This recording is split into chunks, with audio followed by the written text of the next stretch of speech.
My father was renowned in our circle for being devoted to my mother, a love bordering on obsession. It was because my mother nearly died from a postpartum hemorrhage during my birth. As a result, my father sent me, at 5 years old, to live with a nanny in the countryside. I stayed there until 3 years ago when my twin brother, Nathan, ran out on his wedding. To preserve the business alliance between our two families, my parents brought me back overnight. The night before the wedding, my mother warned me with ice in her voice. Chloe Sterling is in love with some charity case her family sponsors.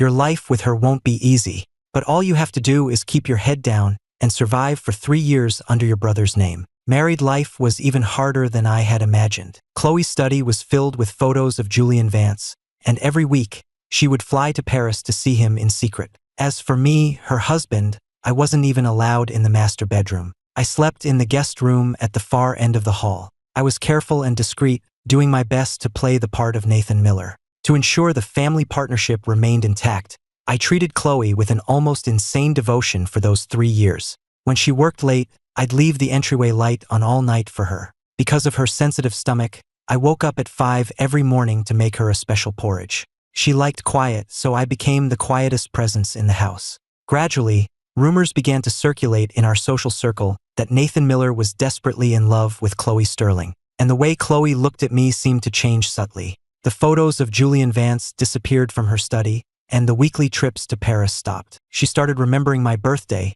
coming home early when I was sick. We even became intimate. I almost believed that real feelings had blossomed from this sham marriage. That was until 3 months ago when I received the good news. I could finally leave her. An icy voice came through the phone. Your brother will be back in a month. For this last month, you will continue to play the part of her husband. When it's all over, I'll give you $30 million to go live whatever life you want. I replied softly, I understand. But then Julian Vance returned, and everything snapped back to how it was. Chloe's heart was once again his, and she began staying out all night. Her study was once again filled with his photographs. Everyone mocked me, calling me a joke, but I just smiled quietly, never making a scene, because I had never been in love with Chloe. I only stayed by her side for the money and freedom my parents had promised. If she loved me, my life would certainly be easier, but if she didn't, it made no difference to me. After all, in just 1 month, I would receive my $30 million for 3 years of playing Nathan Miller. I could leave the city and finally live a life of my own. Just as I was feeling a sense of cheerful anticipation, my phone vibrated. The screen lit up with an incoming call. Chloe. I took a deep breath and answered. Chloe's voice was like ice. Bring some protection to the Onyx Lounge. You have 20 minutes. She hung up without another word. Clutching the phone, I knew instantly who they were for. A torrential downpour raged outside. The drive from the Sterling estate to the Onyx Lounge would normally take at least 40 minutes. Still, I grabbed an umbrella and left. Halfway there, my car was stuck in gridlock. I checked my watch. 12 minutes left. Gritting my teeth, I threw open the car door and ran into the storm. At the door to their private room, just as I was about to knock, I heard a wave of laughter from within. Chloe, someone said, you really made Nathan bring that stuff in this downpour? It's at least a 40-minute drive from your place.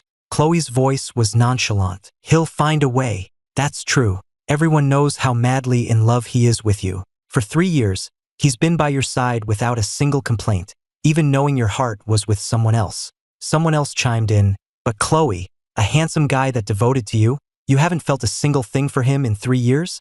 The room suddenly went quiet. I held my breath. After a few seconds of silence, I heard Chloe say, between Julian and him, I will always choose Julian. The words were utterly ruthless, yet I didn't feel hurt. In fact, I felt a sense of relief. When I pushed the door open, everyone stared at me in shock. Right on time. Nathan, why are you so drenched? Chloe stood up, her brow furrowed. Why do you look such a mess? I handed her the package, which I had kept perfectly dry. You said 20 minutes, didn't you? I was worried you were in a rush, so I got out of the car and ran the rest of the way. I didn't mention the fall I'd taken, or the fact that my knee was throbbing so badly it was shaking. A flicker of something crossed Chloe's eyes. She pointed to the package in my hand. Just leave it there. I nodded and set it on the table. Back home, I took a hot shower, the cut on my knee stinging with a dull ache. Lying in bed, the thought of my imminent freedom brought an indescribable sense of relief. Just as I was drifting off to sleep, my bedroom door was kicked open. Chloe stormed in and grabbed my wrist. Get up! Before I could even react, she was dragging me, stumbling, to the top of the staircase. Chloe, what are you doing? Before I could finish the sentence, a powerful force shoved me from behind, and my body pitched backward. I lay at the bottom of the stairs, my vision blurred, a warm liquid trickling down from my forehead. I struggled to push myself up. Why would you do this to me? Chloe stood at the top of the stairs, silhouetted against the light, her expression unreadable. Her voice, however, was bone-chilling. Was it you who pushed Julian? I looked up, bewildered. What? She descended the stairs one step at a time. Stop pretending. All those months of playing the magnanimous husband, you were just waiting for this moment, weren't you?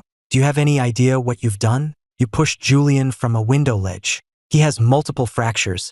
He almost died. I shook my head weakly. I didn't do it. Nathan, has my kindness these past few years given you the wrong idea? Let me make it clear one more time. This is a marriage of convenience. There are no feelings between us. She leaned close to my ear, enunciating every word. The love you want is something I can never, ever give you. The pain was so intense my vision started to black out, and I suddenly wanted to laugh. I never wanted her love in the first place. Just as I was about to speak, Chloe's voice cut in, colder than ever. Stop the act. Julian fell 5 stories. You just rolled down a flight of stairs. Get up. You're going to the hospital to apologize to him. She dragged me mercilessly towards the door. The gash on my knee split open again, sending a searing pain through my leg with every step. In the hospital room, Julian Vance was propped weakly against the headboard, his face pale, a bandage wrapped around his wrist.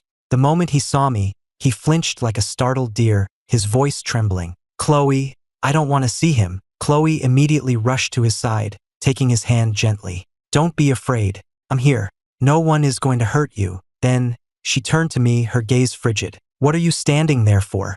Apologize. I was exhausted, but my voice was steady. I looked directly at Julian Vance and asked quietly, Mr. Vance, are you certain it was me who pushed you from that window? Julian's eyelashes fluttered as he put on a wounded expression. If Mr. Miller doesn't want to apologize, that's fine. I never intended to cause any trouble. His voice was thick with false injury. I know Chloe has been spending all her time with me, so it's natural for you to be resentful. But your marriage was arranged. She doesn't love you. If our families had been a match, she would never have been yours. His voice trailed off as Chloe's expression grew colder and colder. She cut him off sharply. Nathan, I brought you here to apologize, not to agitate him. Are you going to do it or not? I closed my eyes. I knew Julian was framing me, but I was so close to being free. I couldn't jeopardize the family partnership, or I'd lose both the $30 million and my freedom. I said quietly, I'm sorry. It was my fault. I turned to leave, but Chloe's cold voice stopped me. Stay. Since you're the one who pushed him, you will stay here and take care of him until he's discharged. My fingers clenched into a fist, but in the end, I simply nodded. For the next few days, I never left Julian's hospital room. Chloe practically moved in as well, neglecting all her work at the company to personally feed Julian, wash his hands, and lull him to sleep. The nurses whispered among themselves in the hallway. I've never seen a husband be so tolerant. Another nurse sighed. You don't get it. This is what true love looks like. He loves Chloe so much that he's willing to care for her first love, just on the off chance she might spare him a glance. It's so tragic. Chloe happened to be walking by and overheard them. She paused, her gaze drifting involuntarily to the tall figure inside the room. I was sitting with my head bowed, carefully peeling an apple. A strange, unfamiliar feeling stirred within her. The day Julian was discharged, Chloe told me directly, I'm taking Julian on a trip for a few days. Don't contact me unless it's an emergency. I nodded, watching her and Julian walk away. A sense of relief washed over me. Finally, I wouldn't have to see either of them. A week later, it was time for the Sterling family's monthly dinner. With Chloe away, I had to attend by myself. The moment Chloe's mother saw me, her expression soured. Where is Chloe? I lowered my gaze and explained. She was busy and couldn't make it back in time. Her mother sneered. Just as she was about to speak, the butler hurried over and handed her a tabloid. The front page was a photo of Chloe and Julian Vance kissing on a yacht. Chloe's mother slammed her utensils on the table, her voice shaking with rage. Nathan, in my study now. The moment we were in the study, she snapped, You're useless. You can't even control your own wife. You have 2 choices. Call her and get her back here right now, or you will face the consequences. My eyelashes trembled. I knew that even if I called, Chloe wouldn't return, and I couldn't risk interrupting her time with her first love. If I angered her, the entire business alliance could be at risk. I said quietly, "I'll accept the punishment." Her mother was livid. "Say that again." I lifted my head, my eyes calm. "I'll accept the punishment. Go ahead." Her face was a mask of fury. She snatched a riding crop from the wall and brought it down hard across my back. The pain was so blinding that my vision went black, and I fainted. When I woke up, I was lying on my stomach in a hospital bed, my back wrapped in bandages. Chloe was sitting in a chair beside me, her brow deeply furrowed. She asked in a low voice, "Why didn't you call me when my mother was giving you trouble?" I managed a weak smile. "I didn't want to interrupt your trip with Mr. Vance." Chloe froze, staring at my pale face. She suddenly recalled the nurse's words. "He loves Chloe so much that he's willing to care for her first love." That strange feeling inside her intensified. For the next few days, she did something unheard of. She stayed at the hospital to take care of me. I told her it wasn't necessary, but she remained. On the day I was discharged, Chloe got a call about an urgent meeting at the office. "You can get home on your own," she said, before turning and walking away. I nodded and slowly made my way out of the hospital. Just as I reached the bottom of the steps, I accidentally bumped into someone. The man exploded in anger.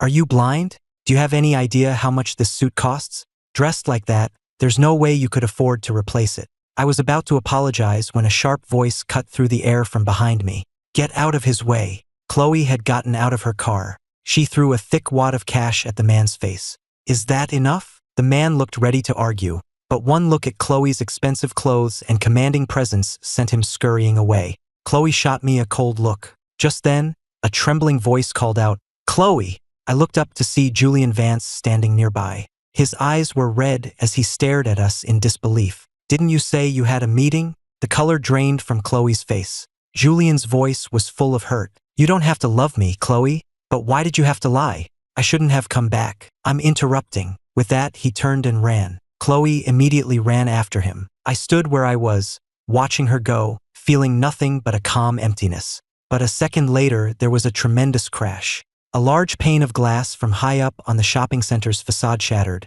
raining down directly on Julian's head. He collapsed in a pool of blood without a sound. Chloe's face went white. She scooped up the unconscious Julian and ran towards the hospital without a backward glance.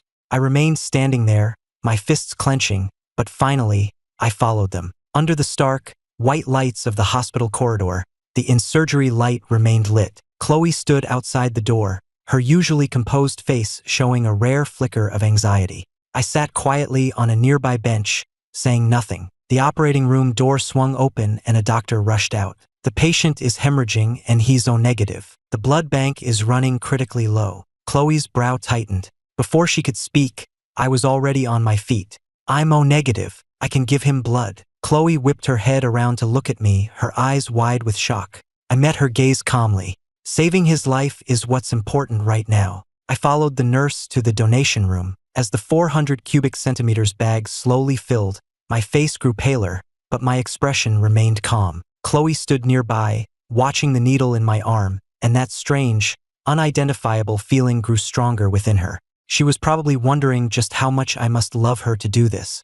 After they finished drawing my blood, I walked out, pressing a cotton ball to my arm. Chloe was still standing vigil outside the operating room. I hesitated for a moment before walking over to her. "He's going to be okay," I said quietly. She looked up at me, her voice hoarse. "You're still here." I shook my head. "Mr. Vance has the wrong idea about us. I need to explain things to him when he wakes up." Chloe stared at my pale face and suddenly asked, "Do you really love me that much?" I was taken aback. Just as I was about to answer, the door to the operating room opened. The doctor came out. "The surgery was a success. The patient will wake up once the anesthesia wears off." The tension finally left Chloe's shoulders. I quietly stepped back, saying nothing more. The moment he opened his eyes and saw me standing by his bed, his face went pale. "Chloe, did you bring him here so I can give you my blessing?" I quickly stepped forward and explained quietly, "Mr. Vance, you've misunderstood. Chloe really did have a meeting that day. She was just dropping me off to buy some clothes on her way. It wasn't a date. She didn't lie to you." Chloe nodded in agreement. "This is just an arranged marriage. There are no feelings between us." Julian insisted, "Then prove it." Prove you don't have a single shred of affection for him. Chloe frowned. What do you want me to do? Julian thought for a moment, then pointed out the window. Throw him in the frozen lake. Chloe's expression faltered. Julian's voice trembled. You're hesitating. You do have feelings for him. Chloe was silent for a few seconds. Finally, with a sigh, she turned and waved to her bodyguards. Throw him in the lake. My pupils contracted. I knew Chloe would do anything for Julian, but I never imagined she could be this cruel. But I couldn't fight back. I had to endure it. The bodyguards escorted me out. Chloe remained where she was, her expression unreadable. The water was so cold it felt like 1,000 knives stabbing my skin. The moment I was pushed in, the shock nearly made me suffocate. The bodyguards stood on the shore, watching me impassively. No one moved to help. As my consciousness faded, I saw a vision of myself as a child, abandoned in the countryside, shivering in the winter without a warm coat, huddled for warmth in the nanny's woodshed. No one has ever cared about me in my entire life. I don't know how much time passed before I was finally pulled from the water. In a daze, I felt someone gently wiping me down with a warm towel. I instinctively grabbed the hand and mumbled, just a little longer. Soon, I'll be able to leave. The next second, the hand gripped mine tightly. It was Chloe's voice, cold as ice. Leave what? I opened my eyes to find myself back at the Sterling estate. Chloe was sitting by my bed, her eyes dark as she stared at me. What were you just saying about leaving? My heart leaped into my throat. I played dumb, my voice hoarse. Leaving? I must be delirious from the fever. Just talking nonsense. She studied me for a long moment, then seemed to accept my explanation. She let go of my hand. Are you all right? You were in that lake for a long time. I gave a weak smile. If it earned you his forgiveness, then it was worth it. Her expression was complicated. She asked again, do you really love me that much? I lowered my eyes. It wasn't love. I just needed to maintain the alliance between our families. As soon as Nathan returned, I would be gone. The door suddenly opened, and Julian Vance walked in. Chloe, when are we leaving for our fishing trip? He noticed I was awake and feigned surprise. Oh, Mr. Miller, are you feeling better? Before I could answer, he added with a smile, I was just angry when I said that before. I never thought she'd actually throw you in the lake. I'm so sorry. I heard you're the one who donated blood for me. Why don't you come fishing with us? Consider it my way of making it up to you. I was about to refuse, but Julian clapped me on the shoulder. Don't say no. I've already cleared it with Chloe. Chloe shot me a look, a clear signal not to spoil the mood. I had no choice but to nod. On the luxury yacht, the sea breeze was tinged with salt. Julian stuck close to Chloe's side the entire time, smiling as she fed him pieces of fruit. I stood on the deck, watching the horizon, feeling completely detached from the scene. When Chloe stepped away to take a phone call, Julian finally approached me. You know, he began, sometimes I just don't get you. I turned to look at him. He narrowed his eyes. Everyone says you're so in love with Chloe that you do anything for her. But isn't love supposed to be possessive? I framed you and you apologized without a fight. She threw you into a frozen lake and you showed no anger. Even now, watching us together, you're completely blank. He leaned in closer, lowering his voice. Do you even love her at all? I gave a slight, humorless smile. He was right. I didn't love Chloe. Just then, a rogue wave slammed against the yacht, knocking us both off balance and into the sea. The cold water closed over my head. The sharp metal edge of the boat sliced a long gash into both our arms, and blood immediately began to cloud the water around us. Man overboard. We need help. The deck erupted into chaos. A crew member dove in after us, but he resurfaced quickly, his face grim. Miss Sterling, their blood will attract sharks, and they're drifting in opposite directions. To be safe, we can only go after one of them. The color drained from Chloe's face. Her eyes darted frantically across the water, from Julian, who was thrashing wildly, to me, as the current pulled me further and further away. She practically screamed the words, "Save Julian first." I heard her, just after swallowing another mouthful of salty water. I watched the rescuer swim towards Julian. I saw the panic on Chloe's face. A bitter smile touched my lips, and I slowly closed my eyes.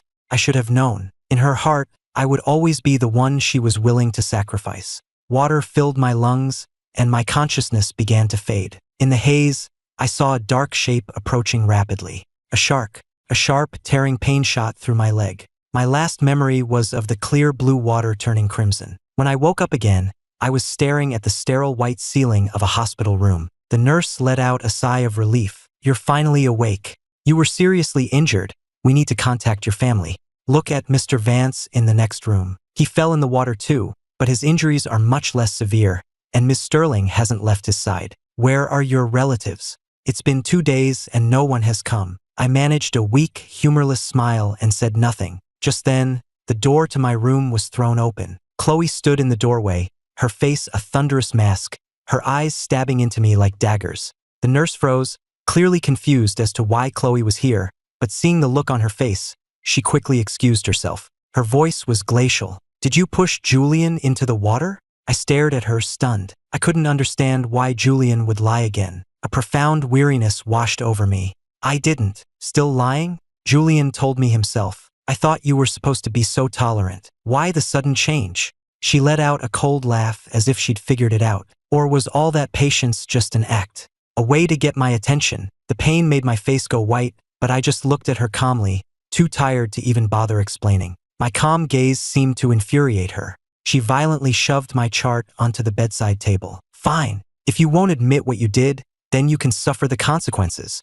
She turned to leave, her voice dropping to a frigid whisper. From this moment on, no doctors or nurses will attend to you. You can deal with the pain on your own. The next few days were a living hell. No doctors came on their rounds. No nurses changed my bandages. I fell several times trying to get around, but each time, I gritted my teeth and pulled myself back up. Chloe probably thought that a pampered heir like Nathan Miller wouldn't be able to handle such neglect. But she didn't know that I wasn't Nathan. I wasn't some rich kid raised in a bubble. I was Ethan Miller, the boy who grew up fending for himself in the countryside, abandoned by his parents. I learned to take care of myself when I was sick. This pain was nothing new. A few days later, just as I finished my discharge paperwork and was packing my bag, the door to my room was kicked open. Chloe stormed in, her face grim, and grabbed my wrist. You're coming with me. I frowned. To do what? Chloe's voice was tight with tension. Julian's been kidnapped by Jocelyn Ives. She's demanding an exchange. She wants you. She'll release you in 3 days. My heart skipped a beat. Jocelyn Ives, the notoriously unstable and obsessive woman from our circle. Every time she saw me, her cold, predatory eyes made my skin crawl. I refused immediately. I'm not going. Her eyes turned to ice. You don't have a choice. She stared at me, then her tone softened slightly. Jocelyn has a thing for you. She won't hurt you. Just do this, and afterwards, I'll give you anything you ask for. I looked up at her and, to my own surprise, smiled. All right, I want a wedding. Chloe was taken aback. What? I said quietly. We only ever signed the papers. We never had a ceremony. I want you to give me one. This was part of my plan. When Nathan returned, I needed a grand, public wedding for everyone to witness. Chloe was silent for a long moment before finally nodding. Fine, I agree. When I arrived at the Ives estate, Jocelyn greeted me with a wide smile. Nathan, it's been too long. Her fingertips traced the line of my jaw. I fought back a wave of revulsion and stood perfectly still. For the first 2 days, Jocelyn just had her men draw my blood, vial after vial. I grew numb to the prick of the needle, but watching my own blood fill those glass tubes made my heart pound with a primal fear. On the 3rd day, drifting in and out of consciousness, I overheard the guards whispering outside my door. Is she insane? Is she really going to drain all his blood to make some kind of specimen? Quiet down. She said he's too beautiful to live, that only as a preserved specimen can he be kept forever. The blood in my veins turned to ice. This was Chloe's promise that she won't hurt you? I was going to die here. A chilling fear shot up my spine. When the guards were distracted, I threw all my weight against the window, shattering it, and leaped from the 2nd-story balcony. I heard a sickening crack from my right ankle, and the pain was so intense my vision swam, but I didn't stop. I dragged my broken foot and ran, stumbling, all the way from the Ives estate back to the Sterling mansion. When I pushed open the front door, I saw Chloe, carefully applying ointment to Julian Vance's ankle. Julian was saying with feigned concern, Chloe, Nathan's been gone for 3 days. Aren't you worried about him at all? Chloe's hands paused. Her voice was impossibly gentle. I'm only worried about you. Why didn't you tell me you sprained your ankle? Are you trying to make me worry myself to death? I stood in the doorway, drenched from the rain, my ankle swollen to twice its normal size, and neither of them even looked at me. I walked past them, my face a blank mask. Chloe finally noticed me and shot to her feet. Nathan, you? Her eyes scanned my body, as if checking for injuries. She seemed to relax slightly. What happened over the last 3 days? I gave a grim smile, my chapped lips cracking and bleeding. Nothing important. I cut straight to the point. When are you going to make good on your promise about the wedding? Julian's head snapped up. What wedding? Chloe hesitated for a second. We're going to have a proper wedding ceremony. Seeing Julian's eyes instantly well up, she quickly added, It's just a formality, Julian. You know you're the only one I love. Julian forced a smile. I understand. I'm not mad. You only did it to save me. He then turned to me, his voice soft. Mr. Miller, why don't I help you pick out your suit? For the next few days, Julian shadowed my every move during the suit fittings, insisting on inspecting every option and micromanaging every detail. I complied silently, like a puppet on a string. When the final suit was chosen, alone in the empty dressing room, Julian finally dropped his facade. So this was your plan all along, playing the long game. Let me tell you something. Don't think for a second this little stunt will win you, Chloe. She belongs to me. I didn't even look at him. I just calmly pulled my arm from the tailor's grasp. There's no game. I want out of this farce more than anyone. I just want it to be over. But I underestimated his paranoia. Julian was convinced I was trying to steal Chloe from him, and he started making trouble again. The night before the wedding, Chloe kicked my door open. Her face was dark. Did you switch Julian's medication? I closed my eyes, weary. No. She yanked me to my feet. Still lying? I guess you haven't learned your lesson. She had her bodyguards lock me in the dark, damp cellar. I sat in the corner in the pitch black, hugging my knees. The next day, Chloe opened the door, her face a cold mask. It was only one night. Did you have to make such a scene? After a full night of torment, my face was as white as a sheet. Julian let rats in here. Chloe scoffed and flipped on the light. What rats? I froze.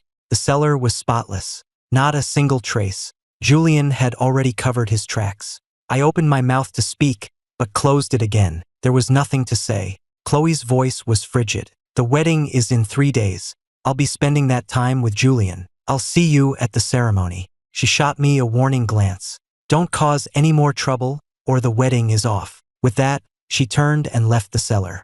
I listened to her footsteps fade away before slowly, painfully, pulling myself to my feet. For the next 3 days, I didn't leave my room. I barely touched the food the staff brought me. No matter how beautiful the day was, I couldn't risk giving Julian another opportunity to frame me. True to her word, Chloe spent all 3 days with Julian and never once came back to the house. The day before the wedding, I pulled a pre-packed suitcase from the depths of my closet. I took one last look around the room that had been my prison for 3 years, and then I walked out without a backward glance. My mother was waiting for me in the airport terminal. She handed me a debit card and a plane ticket. $30 million.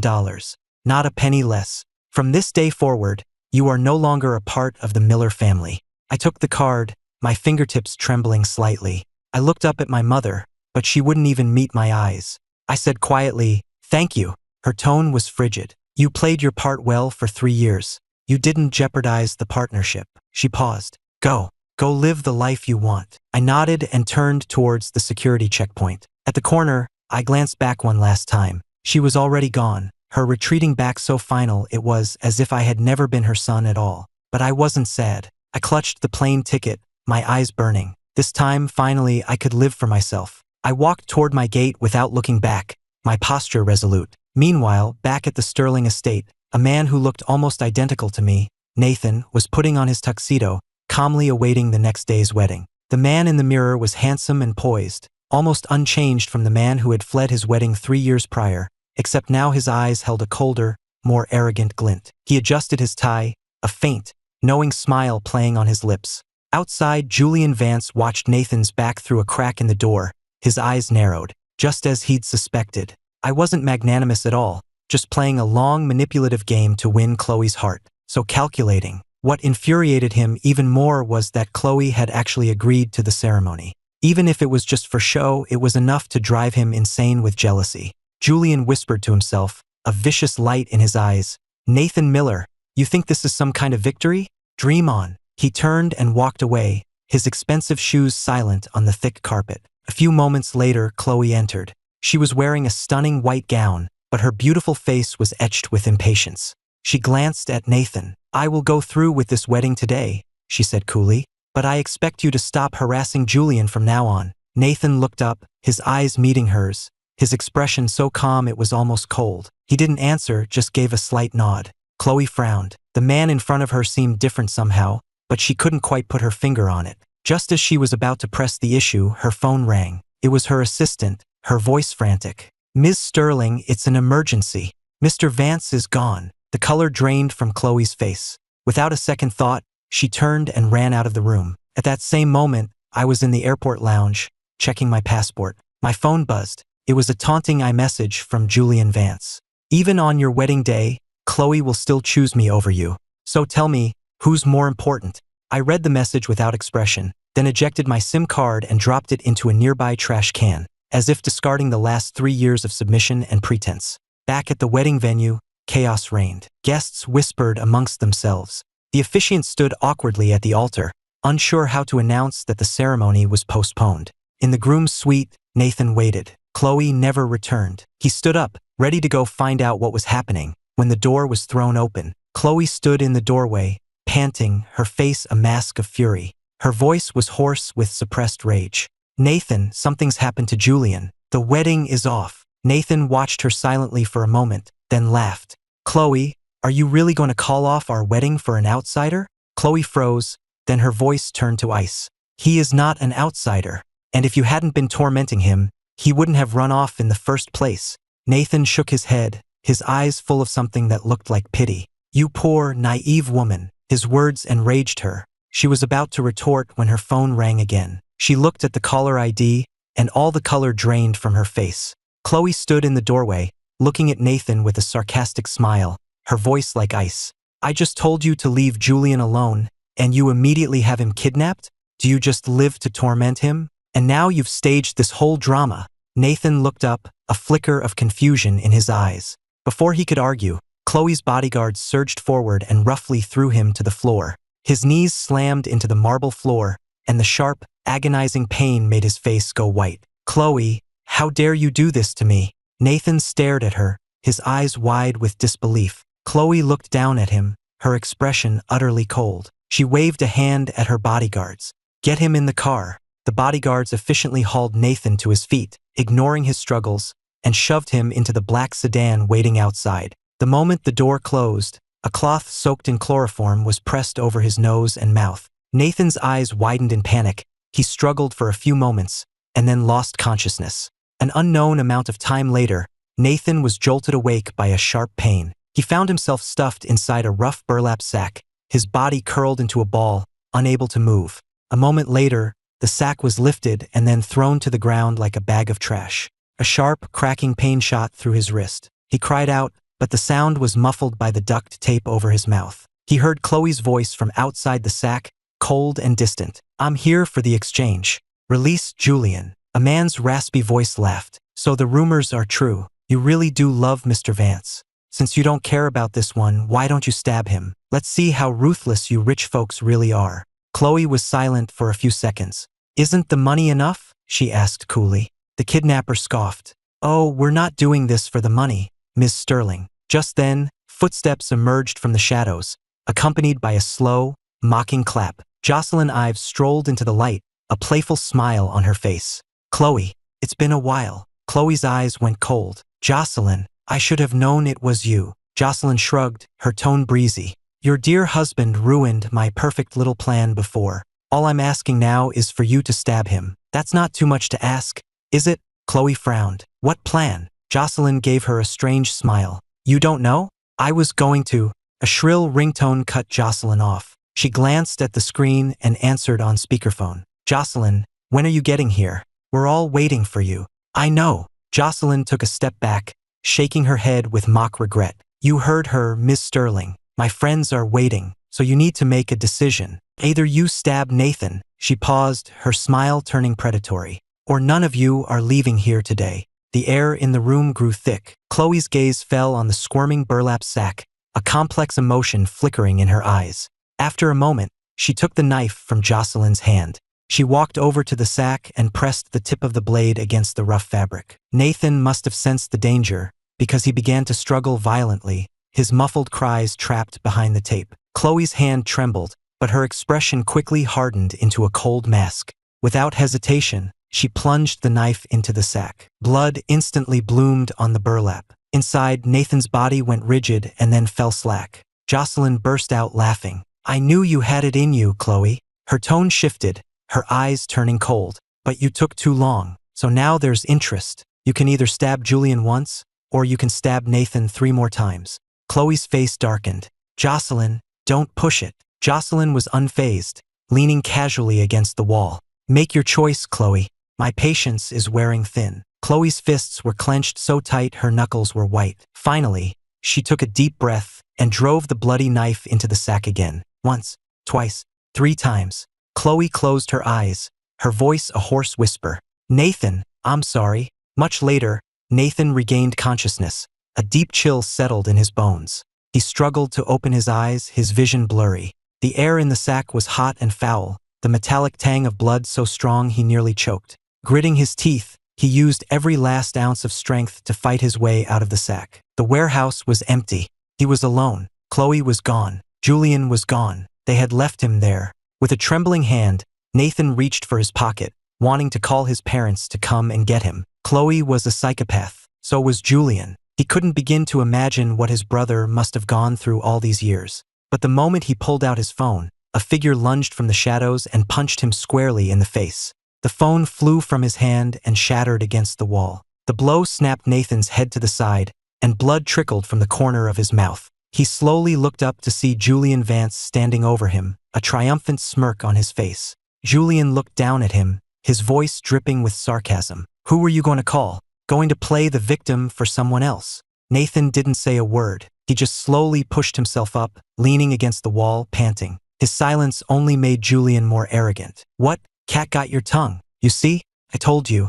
Even on your wedding day, all it takes is one iMessage from me, and Chloe comes running." He lowered his voice, his words sharp and deliberate. "If you have any sense at all, you'll disappear and give me my rightful place as Chloe's husband." Nathan stared at him and then he smiled. Julian froze, and before he could react, Nathan shoved him, hard. Julian stumbled backward into a metal shelving unit, the sharp corner digging into his lower back. He cried out and crumpled to the floor. He stared up at Nathan in disbelief, his voice shaking. "You pushed me?" Nathan used the wall to pull himself to his feet. He was covered in his own blood. He let out a small, humorless laugh and, dragging his injured leg, began to walk towards Julian. "I pushed you. So what?" Julian panicked, scrambling backward away from him. "Stay away from me." Nathan ignored him. He bent down and picked up a short length of steel pipe, testing its weight in his hand. Julian's eyes widened in terror.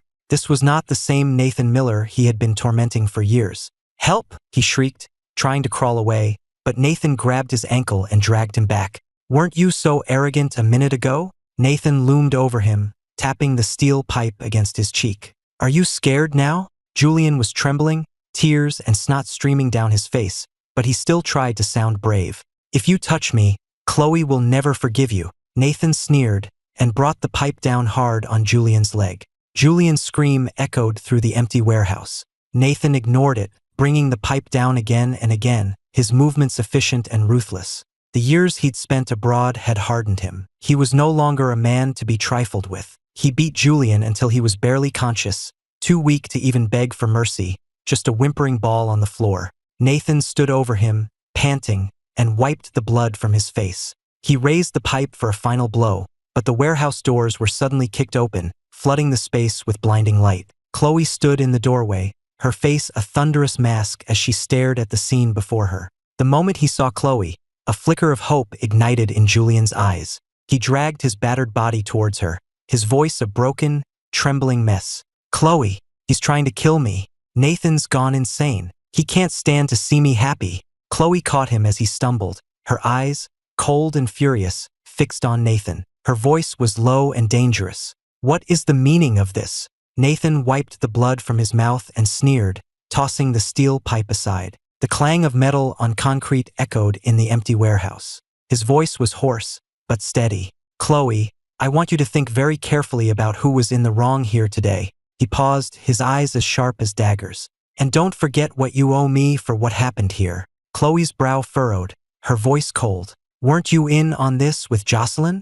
Nathan let out a short, harsh laugh, a dangerous glint in his eye. "Fine. Then I'll go to the press right now. He stared directly into her eyes, his words slow and deliberate. I wonder how your family will handle that kind of scandal. If I recall, the Sterlings are trying to close that big real estate deal downtown, aren't they? He then turned to Julian. And I'm sure Mr. Vance wouldn't want to be trending on Twitter tomorrow as a homewrecker.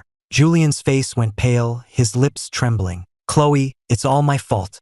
Mr. Miller is just angry because we didn't finish the wedding. Chloe's frown deepened. She looked at Nathan. If that's what this is about, I can make it up to you. There's no need to take it out on Julian. Nathan scoffed, his eyes filled with derision. Don't waste your breath. He slowly pulled himself to his full height. Despite his injuries, his posture was proud. Who needs your pathetic wedding? Ceremony or not, I am still your husband. With that, he turned his back on them. Clutching his bleeding side, he began to walk out of the warehouse. As he passed them, he paused, his voice like shards of ice. We'll leave it at this for today. But don't worry, we have plenty of time. Then he walked out without a backward glance. Chloe stood frozen, watching his retreating figure. A strange, unfamiliar emotion pierced her heart. He was a bloody mess, stabbed by her own hand. He should have been furious, hysterical. But his calm, steady gaze had left her feeling breathless and unsettled. Chloe suddenly realized that she had never truly seen the real Nathan Miller. Julian was still whimpering beside her, but for the first time, his complaints grated on her nerves. A strange, new feeling began to stir deep inside her. Had Julian's presence turned him into this person? The thought made her breath catch in her throat. Julian sat on the sofa in the mansion while the family doctor carefully tended to his bruises. He hissed as the alcohol swab touched a cut, but his mind was elsewhere, replaying the look in Nathan's eyes in that warehouse. Something was wrong, terribly wrong. It was the same face, but the eyes, the ruthless intensity, it was like he was a completely different person from the submissive man he had known before. He gripped the armrest of the sofa so tightly his knuckles turned white. The doctor quickly apologized. My apologies, Mr. Vance. Just a moment longer. Julian waved a hand impatiently, urging him to finish. After the doctor left, he stood up to get a glass of water. As he stepped into the hall, he overheard two maids whispering around the corner. One of them was holding an envelope. Mr. Miller said not to bring this out until after the wedding, but the wedding never happened. What should we do? Be quiet. If Miss Sterling finds out we didn't follow his instructions. Julian narrowed his eyes and approached them silently. What are you talking about? The two maids jumped. When they saw it was Julian, the color drained from their faces. Mr. Vance. Julian held out his hand. What is that? Let me see it. The maid hesitated, but handed it to him. Mr. Miller gave this to us. He said to give it to him after the wedding. But since the wedding didn't happen, we weren't sure what to do. A thought sparked in Julian's mind, but he kept his expression gentle. I see. Well, you can give it to me. I was just on my way to see him. As soon as the maids were gone, he hurried back to his room, locked the door, and tore open the envelope. Inside were several pages of neat, handwritten notes. Chloe is allergic to dairy. Remember to avoid it. She hates sweets. Coffee should be black, no sugar. Stomach medicine is in the second drawer on the left in the study. She forgets to take it when she works late. Julian's fingers trembled. The man he knew was already intimately familiar with Chloe's habits. Why would he need to write these things down? Julian's heart began to race. Unless the man currently in this house wasn't Nathan Miller at all. He shot to his feet, grabbed his phone, and dialed a number. I need you to run a background check on Nathan Miller. I want everything you can find, especially his movements over the last 3 months. After hanging up, he hid the notes in the false bottom of his watch box and took a deep breath to compose himself. He opened his door and came face to face with Nathan, who was just coming up the stairs. Their eyes met, and the air between them crackled with tension. Julian forced his racing heart to calm and squeezed out a smile. Mr. Miller, Chloe's in the study. Perhaps you'd like to take her up a glass of warm milk. He watched Nathan's face intently, searching for any flicker of a reaction. Nathan slowly raised an eyebrow. His gaze shifted from Julian's bruised face to the glass of milk in his hand. He let out a cold laugh, took the glass, and threw its contents directly in Julian's face. Julian yelped and staggered back, milk dripping from his hair. Are you insane? Nathan smashed the empty glass on the floor, sending shards of glass flying. He smirked, his eyes filled with contempt. That's a job for the staff. Who the hell do you think you are, trying to give me orders? Julian was shaking with rage. How dare you? Hearing the commotion, Chloe came out of her study, frowning at the scene. What is going on? Nathan stood with his hands in his pockets, a defiant look on his face. I did it. So what? He shot a look at Julian. At least I'm not a coward who resorts to petty, underhanded tricks. With that, he turned and walked away, his leather shoes crunching loudly on the broken glass. Julian looked at Chloe, his expression pitiful. Chloe, why is he being so cruel to me? Chloe was silent for a moment, her gaze fixed on Nathan's retreating back. Then, she said something that shocked him. The wedding didn't go as planned. It's understandable that he's upset. It's not a big deal. Go and get yourself cleaned up. Julian stared at her as if she'd struck him, his face a mask of disbelief. Julian followed Chloe into her study, his voice thick with emotion. Chloe, if Nathan really hates me this much, maybe I never should have come back. Chloe rubbed her temples, her tone weary but gentle. Don't read too much into it. He's just in a bad mood. Julian pressed on. Why is he in a bad mood? Is it because I'm here? I know I never should have come between you two. Chloe poured herself a glass of whiskey and didn't answer. Seeing her silence, Julian's voice grew desperate. You don't love me anymore, do you? No one has ever truly loved me. If you abandon me too, then what's the point of living? As the words left his mouth, he shot to his feet and lunged toward the large balcony window. Chloe moved faster, grabbing his wrist. Her voice was tight with a barely controlled anger. Stop this nonsense. Then can't you at least punish him like you used to? The way he treated me today, it really hurt me. Chloe was silent for a moment, then finally, she nodded. Just as they reached Nathan's bedroom door, the doorbell rang, sharp and insistent. The butler hurried to the door, his face pale. Ms. Sterling, it's the police. Before he could finish, 3 uniformed police officers walked into the foyer. Nathan was already standing in the hallway, his voice chillingly calm. I'm the one who called them. The color drained from Chloe's face. Nathan, what are you doing? Nathan calmly rolled up his sleeve, revealing a series of ugly bruises on his arm. I'm pressing charges against Julian Vance for assault. He looked at the officers. Here's your evidence. Chloe grabbed his arm. Are you insane? He was just playing around. Nathan sneered and yanked his arm away. You have a very interesting definition of playing around. Julian's face was ashen. He stammered. I didn't mean to. I was just… Nathan cut him off. Apologize, or we can settle this in court. With the police officers watching, Julian had no choice but to clench his fists and bow his head in humiliation. I'm sorry. After the police left, Nathan went back into his room and closed the door without a backward glance. Chloe stood frozen in the hallway, her brow furrowed. Was it her imagination, or had Nathan become a complete stranger? Late that night, Chloe found herself knocking on Nathan's door.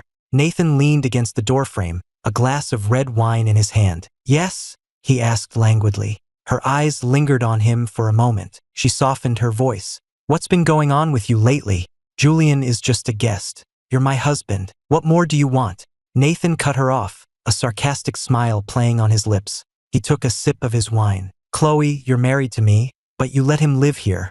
Is it fun, playing these games with me? Chloe frowned. That's not what I meant. But the door was slammed shut in her face. Chloe stood in the hallway, her expression shifting. This Nathan was nothing like the man she knew. When had the obedient, submissive husband she'd married become so defiant? It was nearly noon when Julian finally got out of bed. He tossed and turned all night, his mind consumed by Chloe's strange behavior and the coldness in Nathan's eyes. He rubbed his temples and decided to get something to eat before trying to figure out his next move. But when he entered the dining room, there was only one place setting on the table. Nathan was calmly eating a piece of toast, a cup of black coffee at his elbow. Julian frowned. Where's my breakfast? Nathan didn't even look up. He finished his toast, then glanced at him lazily. If you want breakfast, go ask the cook. He wiped his mouth. I made this for myself. There's only one. Julian suppressed his anger. Then have her make it now. Nathan let out a small laugh, stood up, and walked right past him without a second glance. Julian clenched his fists in fury and stormed into the kitchen, only to find it empty except for a young maid washing dishes. He demanded, Where's the cook? The maid jumped at his tone and answered timidly, She has the day off, sir. Then why did Nathan get to eat? The maid looked down, her voice barely a whisper. He made it himself, sir. Julian's face was livid. He slammed the kitchen door and stormed back to his room, his stomach growling. Just then, his phone rang. It was the private investigator. He answered immediately. The man on the other end spoke in a low voice. Mr. Vance, I found something, Julian said impatiently. Tell me. The night before the wedding, security cameras caught someone who looks identical to Nathan Miller leaving the Sterling estate. The investigator paused. I also found a record of a transaction 3 years ago between the Miller family and Nathan Miller. I don't have the details, but the memo mentions a substitute arrangement. Julian's pupils contracted, his fingers tightening on the phone. Do you have proof? I have photos and copies of the transaction records. Would you like to come and pick them up? Send me the address. I'm on my way. After hanging up, Julian slipped out of the mansion. Half an hour later, he met the private investigator in a secluded coffee shop. The man handed him a manila envelope. It's all in here, he said in a low voice. Surveillance photos, copies of the Miller family's financial records.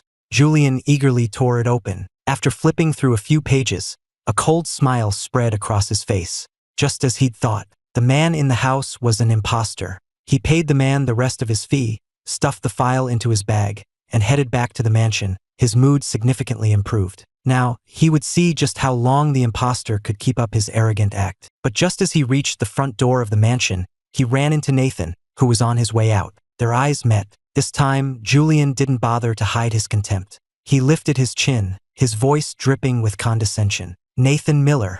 Or should I be calling you by another name? Nathan stopped and looked at him, his eyes cold. Julian waved the file in his hand, a triumphant smile on his face. I know your secret. If you don't want Chloe to throw you out on the street, you'd better get on your knees and apologize to me right now. Nathan stared at him, his face blank, for a few seconds. Then he let out a short, humorless laugh. You're insane. He turned to leave. Julian, enraged by his dismissive attitude, lunged forward and grabbed his arm. Stop pretending. I'm telling you, I have enough evidence in here to. He didn't get to finish. Nathan violently shook him off. Caught off balance, Julian's feet slipped out from under him. He fell backward, grabbing onto Nathan's jacket in a panic, and pulled them both down the front steps. The sickening thud of their bodies hitting the pavement was punctuated by Julian's scream. They landed in a heap at the bottom of the stairs, the contents of the file scattering across the ground. When Chloe got the news, the color drained from her face. She and her assistant rushed to the hospital. As she hurried down the corridor, her mind raced, replaying all of his recent strange behavior, the coldness in his eyes, his defiant attitude, his open hostility towards her and Julian. The two men were in adjacent rooms. Chloe stood in the hallway between them, unsure which door to open first. As she hesitated, a nurse approached her, holding a manila envelope. Miss Sterling, we found this with Mr. Vance's belongings. Chloe took the envelope and opened it. Her pupils contracted. Inside were security camera stills and financial records.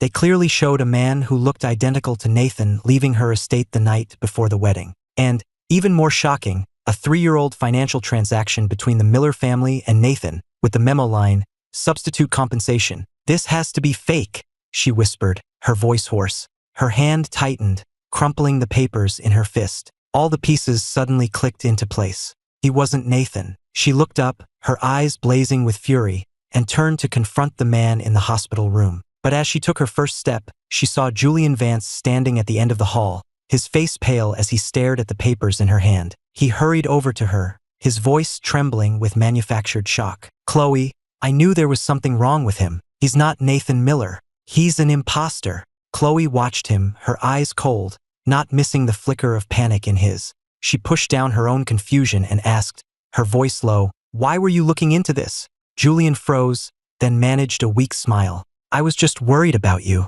I didn't want you to be deceived. Chloe ignored him and pushed open the door to the hospital room. It was empty.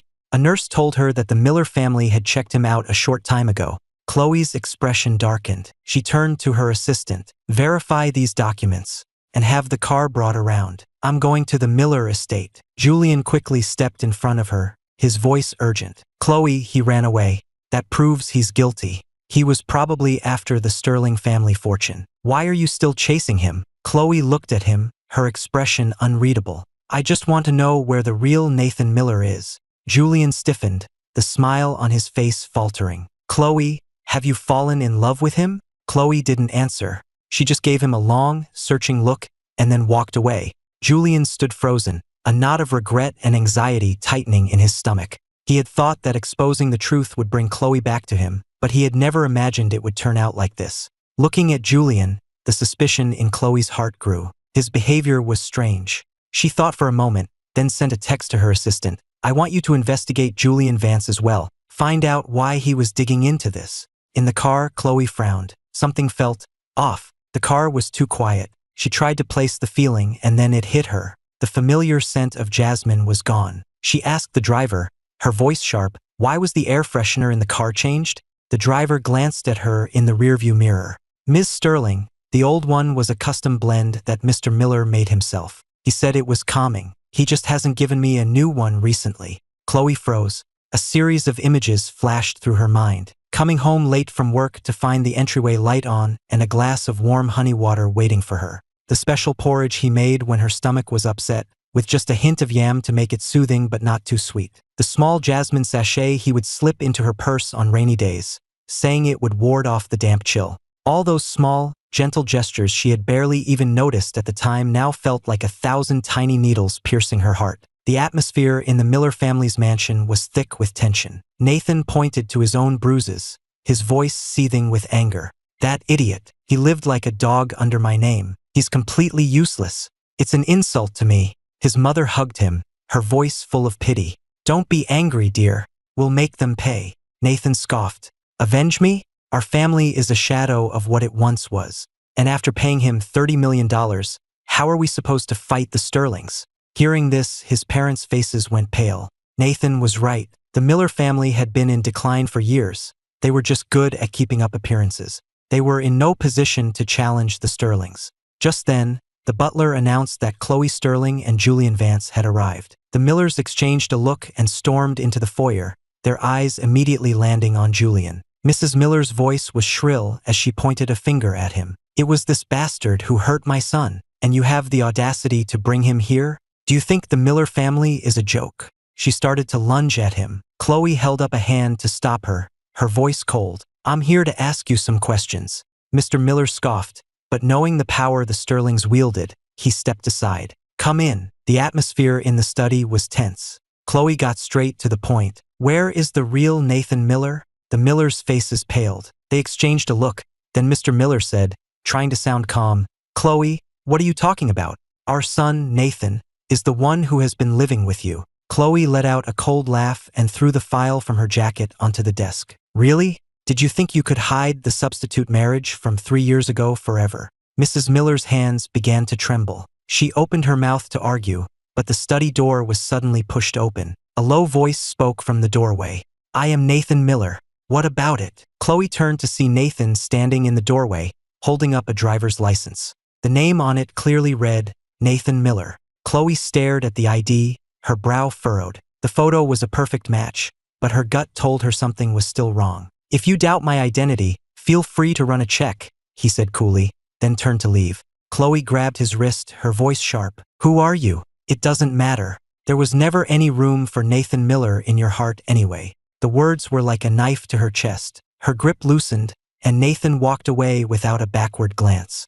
That night, her assistant called, his voice tense. Ms. Sterling, I've confirmed it. The Millers have 2 sons. Twins. The one you married 3 years ago was the younger brother, Ethan. The older brother, Nathan, fled the country to avoid the wedding, so the family had Ethan take his place. For some reason, Nathan has recently returned. Chloe gripped her phone, her knuckles turning white. So that was it. The man who had cooked for her, who had left the light on for her, who had silently endured all her cruelty, had never been Nathan. It had been Ethan. She shot to her feet, her eyes blazing with a cold fire. Get some men. Go to the Miller estate and bring me his parents. The Millers were forced into chairs by her bodyguards, their faces pale with fear. Chloe stood before them, her eyes like chips of ice. She gritted her teeth, her voice low and dangerous. Where is Ethan? Mrs. Miller's lips trembled, but she forced herself to speak. That boy took the money and left.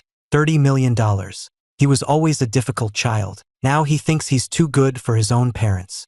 Chloe slammed her hand on the table, the sound echoing through the room. Shut up. You have no right to speak about my husband. Just then, her assistant hurried in and handed her a file. Ms. Sterling, I have the information you requested. Chloe opened the file. With every page she turned, her face grew darker. Ethan had been sent to the countryside at birth. In over 20 years, his parents had never once visited him or even sent money for his upkeep. He had survived on his grandparents' meager savings. At age 5, when he had a 104-degree fever, his grandmother had called the Millers for help, and his mother had hung up on her. The doctor said that 10 more minutes and he would have died. While Nathan had lavish birthday parties every year, Ethan didn't even own a proper winter coat. Chloe's voice was dangerously quiet. She threw the file in their faces. How could any parents be so monstrous? The papers cut Mr. Miller's cheek, but he still tried to defend himself. We gave him life. Isn't that enough? Raised him? Until he was 18. Every piece of clothing Ethan owned was a hand-me-down from your neighbors. What was he to you? Just a tool to be used. Chloe's voice was like steel. She turned to her bodyguards. Take them to the cellar.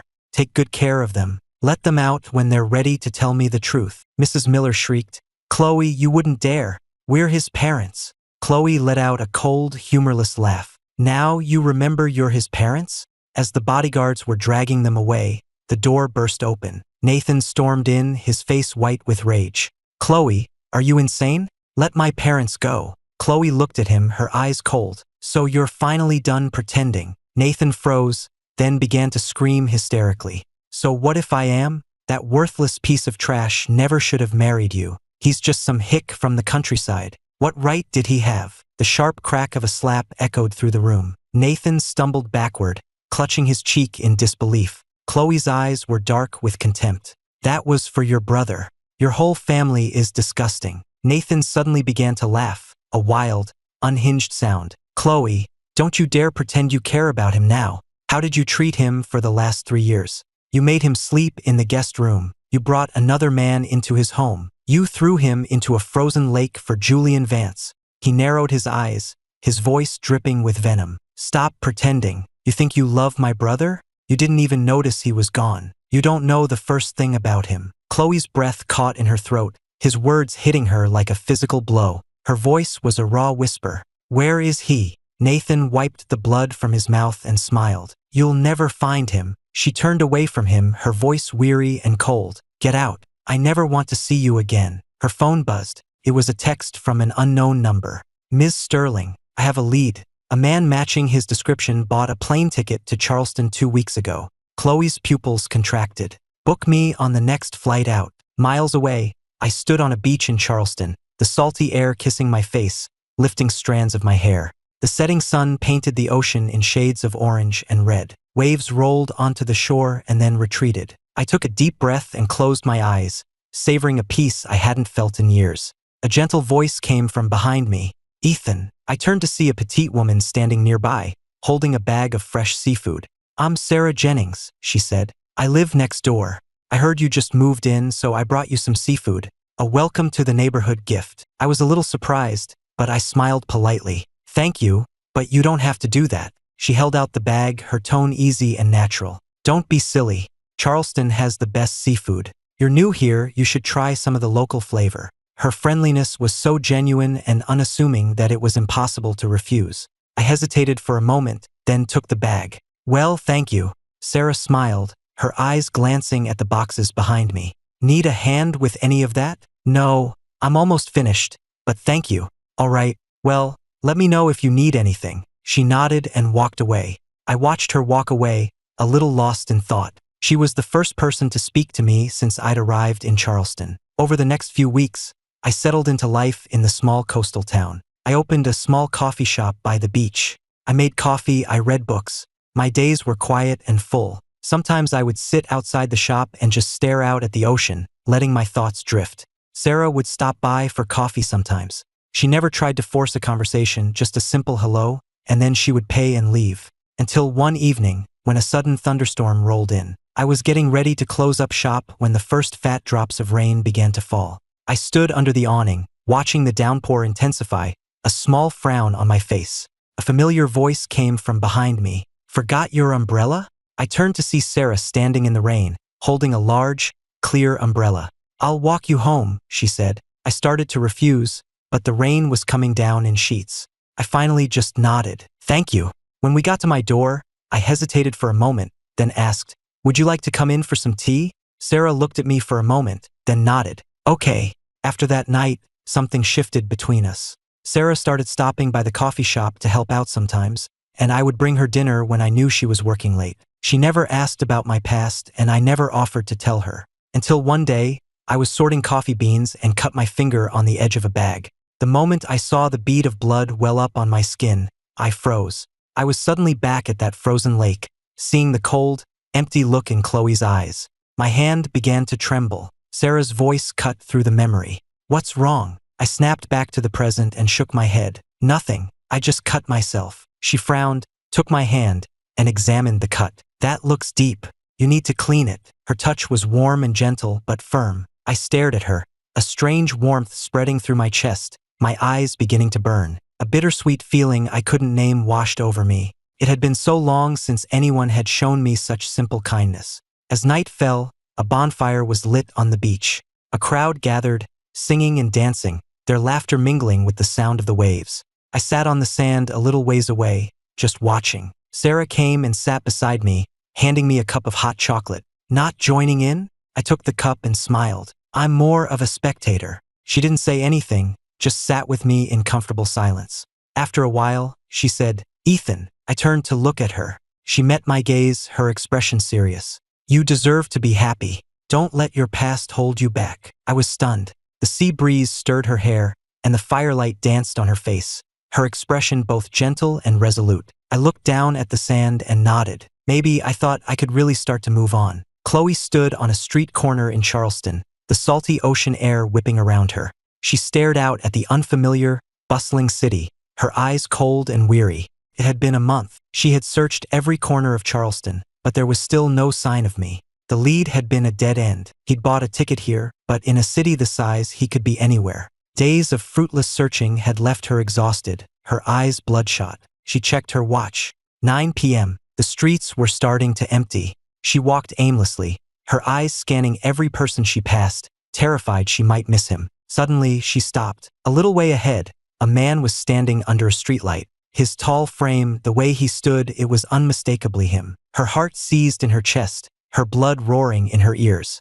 She ran, her movements purely instinctual, and grabbed his wrist, her voice a hoarse, desperate cry. Ethan! The man jumped, startled, and spun around. It was a stranger's face. He shook her hand off, taking a step back. Who are you? Chloe stood frozen, the hope that had flared in her eyes instantly extinguished. Chloe looked out at the passing crowd and let out a bitter, hoarse laugh. She pulled out her phone and called her assistant. Keep looking. I don't care if you have to tear this city apart. Find him. She hung up and looked up at the night sky, her expression a mixture of obsession and despair. Ethan, where are you? The morning sun filtered through the white linen curtains. I opened the window, and the humid, salty air of the ocean washed over me. I took a deep breath, a small smile playing on my lips. I'd used part of the money to buy this small inn, a 3-story building right on the ocean. A group of college students staying for the summer waved to me from the patio below. Ethan, breakfast smells amazing today. I smiled. There's more in the kitchen if you're still hungry. I turned and headed downstairs. As I stepped into the courtyard, I saw Sarah walking towards me with a bag of fresh fish. She held it up with a warm smile. Fresh from the docks this morning. I'll make you some soup for lunch. Over the last few months, Sarah had become a fixture in my life. She was like a ray of light in my dark world. I had spent my entire life living in someone else's shadow, a ghost with no thoughts or desires of my own. She was the one who made me realize that I mattered, that I had the right to want things for myself. That evening, another storm rolled in. I was in the kitchen making coffee when I heard a frantic knocking at the door over the sound of the thunder. I opened the door to find Sarah standing on the porch, soaked to the bone, clutching something to her chest. I quickly stepped aside. Come in, you're soaked. She hurried inside and carefully opened her jacket. A tiny, shivering white kitten was curled up inside. I found him in the alley, she said, her voice soft with pity. He was about to be washed away. I'll get a hairdryer, I said, turning to go, but Sarah grabbed my wrist. Your hair is wet too. We were standing very close. I could smell the rain on her clothes, mixed with the faint, clean scent of jasmine. My heart skipped a beat, and I instinctively took a small step back. Sarah pulled her hand back and cleared her throat. We should take care of the kitten first. I looked down, the tips of my ears burning. I sat on the living room floor, watching the kitten sleep, its tiny body rising and falling with each breath. Sarah came over with 2 mugs of warm milk and handed one to me. Still up, I took the mug. I'll stay with him a little longer. Sarah was quiet for a moment. Then she asked, Ethan, if you ever decided you were ready to start a new relationship, what kind of person would you be looking for? I froze and turned to look at her. The moonlight streaming through the window illuminated the side of her face. She was smiling, and the look in her eyes was open and full of affection. My heart began to beat faster. I quickly looked away. I haven't really thought about it. Sarah just smiled and didn't push it. We sat in silence. The only sound in the room, the soft purr of the kitten. I was crouched in a corner of the courtyard, feeding a small piece of fish to the little white kitten. I couldn't help but smile. I heard footsteps behind me and assumed it was Sarah. Without turning, I asked, Sarah, don't you think he's put on a little weight? There was no answer, only the sound of the wind in the trees. I frowned and turned around. It was Chloe. I froze. Her voice was hoarse and trembling, but unmistakable. I finally found you. My breath caught in my throat. I quickly composed myself, my voice turning to ice. What are you doing here? Ethan, do you have any idea how long I've been looking for you? I've searched all of Charleston. I even sent people to look for you overseas. How could you just disappear? Chloe Sterling, I said, my voice flat and emotionless. Please leave. Her voice rose, cracking with an uncontrolled anger. No, why did you just leave without a word? Do you have any idea what I… She didn't finish her sentence. A figure suddenly appeared at her side and slapped her hard across the face. Chloe staggered back, stunned. Sarah stood in front of me, her eyes sharp as daggers, her voice a low, clear warning. Stay away from him, or I'm calling the police. Chloe wiped a trickle of blood from the corner of her mouth. She looked from Sarah's furious face to mine. My expression was calm, impassive, as if I were merely an observer. Chloe let out a cold laugh, her eyes a storm of conflicting emotions. I see. You left me for her. I stood up and brushed the non-existent dust from my pants, my voice cool and distant. Chloe, you give yourself too much credit. I didn't leave you for anyone. Her pupils contracted, and she looked as if she'd been punched in the gut, the air knocked from her lungs. Then why did you leave? There was never an us. I cut her off. There was nothing between us. I finally met her gaze, my own eyes like ice. Have you forgotten, Chloe? I stayed with you for 3 years for money and my freedom. The transaction is complete. We're even. Her voice was a low hiss, each word ground out between her teeth. Even? Ethan, do you really think we could ever be even? I let out a small, cold laugh. Did you really think I was in love with you? The color drained from her face, as if I'd physically stabbed her. She opened her mouth, but no words came out. It was true. I had never once said I loved her. Even when she had hurt me time and time again, I had just endured it silently, never showing that it affected me. And somehow, ridiculously, she had mistaken my endurance for love. Sarah took my arm, her voice gentle. Ethan, let's go. Her eyes, however, remained fixed on Chloe, wary and protective. I nodded and we turned to leave. Wait! Chloe lunged for my arm, but Sarah blocked her. Her voice was cold. Ms. Sterling, please, have some dignity. Chloe's eyes were dark with a terrifying rage.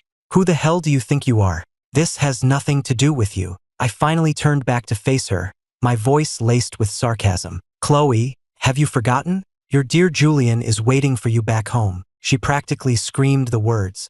There's nothing between us. It was all a misunderstanding. I can explain. I cut her off, my voice dangerously quiet. Whatever is going on between you and him has nothing to do with me. I paused, my gaze turning to ice. Chloe, I'm going to say this one last time. I was never in love with you. The words were like a knife, twisting in her heart. Her breath hitched, and she looked as if she'd been plunged into ice water. I didn't give her another glance. I turned and walked away, side by side with Sarah, my back straight and unyielding, as if she and I were complete strangers. Chloe stood frozen, watching until we had disappeared from sight, her chest a raging storm of pain and fury. She couldn't believe it. She wouldn't believe that I had never loved her, that all the tenderness, all the sacrifices, had been a lie. She screamed after my retreating figure, her voice a raw, broken sound. Ethan, you think this is over? I'm telling you, it's not. I didn't slow my pace. I didn't even turn my head. Chloe slammed her fist into the trunk of a nearby tree, her knuckles splitting open. The physical pain was nothing compared to the agony in her heart. She stared in the direction I had gone, her eyes dark with a desperate, obsessive fire. I'm not letting you go, she thought. I will never let you go. Chloe stood in the courtyard, staring in the direction I had disappeared, her heart a maelstrom of regret and a violent rage she had never known before. Her assistant hurried over, his face grim, a file in his hand. Ms. Sterling, I have the information. Chloe slowly tore her gaze away, her voice like ice. What is it? The assistant hesitated, then handed her the file. It's a record of everything Mr. Vance has done to Ethan over the years. Chloe snatched the file and tore it open. Inside was a collection of photos, security camera stills, and audio files. She flipped through the first few pages, her pupils contracting in horror. A photo of Julian at the top of the stairs, deliberately pouring water on the steps when no one was looking. A security video of him switching my medication with laxatives when he thought I wasn't looking. And an audio file of his voice. That idiot. All I have to do is pretend to be hurt, and Chloe believes every word. He deserves everything he gets. Chloe's hand clenched, crumpling the papers into a ball. Her breathing grew heavy, her eyes a raging storm. The assistant swallowed hard and handed her another report. There's more. When you had Ethan locked in the cellar, Mr. Vance had someone release a bag of rats in there with him. A vein throbbed in Chloe's temple, her mind reeling as if something inside her had shattered. She remembered that day. He had been locked in the cellar all night. When he came out the next morning, he was pale and shaking. She had thought he was being dramatic. She had even sneered at him. It was only one night. Did you have to make such a scene? But he had told her. He had said, Julian let rats in here. And she hadn't believed him. Chloe's chest rose and fell with ragged breaths. A white-hot rage unlike anything she had ever felt consuming her. She threw the files to the ground, her voice a raw, terrifying sound. Where is Julian Vance right now? The assistant, terrified by the look in her eyes, took a step back. He's at the Sterling estate. Chloe turned and strode away, moving so fast she was almost running. Back at the Sterling estate, Julian Vance was lounging on the sofa, playing a video game and humming to himself. He'd just gotten word that Chloe had gone to Charleston to find Ethan. He wasn't happy about it, but he was confident that Ethan's stubborn pride would never allow him to forgive her. All he had to do was add a little more fuel to the fire, and Chloe would eventually give up on him for good. Just as he was congratulating himself, the front door of the mansion was kicked open. Julian jumped, startled. He looked up to see Chloe striding towards him, her face a mask of cold fury. His heart seized, but he quickly arranged his features into a look of wounded concern. Chloe, what's wrong? Before he could finish the sentence, she slapped him, hard, across the face. Her voice was like ice. Julian Vance, you are a piece of work. Julian stared at her, stunned. Chloe, what are you doing? She looked at him as if he were something she'd scraped off her shoe. Take him to the cellar, she said to her bodyguards. The bodyguards immediately seized him and began to drag him towards the cellar. Julian finally began to panic, struggling against their grip. Chloe, are you insane? You can't do this to me. Have you forgotten who's been by your side all this time? Have you forgotten that Ethan never loved you? Her eyes grew even colder. Listen to me, Julian. From this day forward, I am going to make your life a living hell. She turned to her bodyguards. And put a bag of rats in there with him. Let him enjoy the company. The color drained from Julian's face. No, Chloe, you can't do this to me. His screams were cut off by the heavy cellar door. Chloe stood before it, her expression dark and grim. Her hatred for him now was as vast and bottomless as her previous affection had been. But even more than that, she hated herself. The snow came to Charleston without warning. Chloe stood outside my inn, a fine dusting of white on her black coat. Her fingertips were red with cold, but she still clutched the file in her hand. She stared at the closed door, took a deep breath, and knocked. The door opened. I stood there, my expression unchanging when I saw her. Can I help you? Her breath caught in her throat. She had thought there would be so much to say when she saw me again, but in this moment, she found her throat was tight, the words refusing to come. She held the file out to me, her voice thin. I was hoping you would look at this. My eyes flickered to the file, but I didn't take it. What is it? Her fingertips trembled. It's everything Julian did to you. I only just found out. He was setting you up the entire time. This is the proof. I listened without a flicker of surprise, then calmly looked away. I don't care about any of that anymore. Her heart sank. She had expected anger, accusations, questions about why it had taken her so long. But all I offered was a dismissive, I don't care. She added quickly, as if desperate to prove something, I've already punished him. And your parents, I cut her off, my gaze cold. Chloe, why are you still trying to blame everyone else? She froze. I looked directly at her, my voice quiet, but every word was a blade. Are you completely blameless in this? When Julian did all those things to me, did you not stand by and let it happen? Her breath caught, her heart clenching as if in a vice. She wanted to argue, to defend herself, but the words died on her lips. What right did she have to blame it all on Julian? She was the one who had chosen to believe him time and time again. She was the one who had ignored my pain. She was the one who, when I needed her most, had pushed me into the abyss herself. Her voice was a low, hoarse whisper, laced with a raw, ragged shame. I'm sorry. I shook my head, a faint, humorless smile touching my lips. Don't apologize. It's pointless now. I'm married. She looked as if she'd been struck by lightning. A roaring filled her ears, as if her entire world was collapsing. Her voice was a shattered wreck. You're with who? I didn't answer. I just glanced past her, toward the door. Chloe followed my gaze. Sarah was standing a short distance away, holding a bag of groceries, her expression cool as she looked in our direction. In that instant, the blood seemed to freeze in Chloe's veins. My voice was calm, almost cruel. Chloe, we're finished. Don't come here again. With that, I walked over to Sarah, my back to Chloe, resolute and final. Chloe stood frozen, watching as I disappeared into the falling snow. An agonizing hollowness opened up in her chest, so painful she could barely breathe. She knew this time she had truly lost me for good. The snow was falling harder now. Chloe didn't remember walking back to her car. She sat in the driver's seat, her knuckles white as she gripped the steering wheel. The swirling snow blurred the world outside, a perfect reflection of the chaos in her mind. She remembered the first time she saw me, standing quietly in the miller's living room like a marionette waiting for its strings to be pulled. She remembered the porridge I'd made, the light I'd always left on, all the humiliation I had endured for her sake. She remembered the final look in my eyes, calm, detached, as if she were nothing more than a stranger. It felt like a dull knife was slowly, methodically carving up her heart, the pain stealing her breath. She slammed her fist on the steering wheel. The horn blared, a raw, piercing sound that shattered the silence of the snowy night. Ethan, she whispered my name, her voice a raw, broken thing. But this time, there was no one left to answer. Some mistakes take a lifetime to atone for.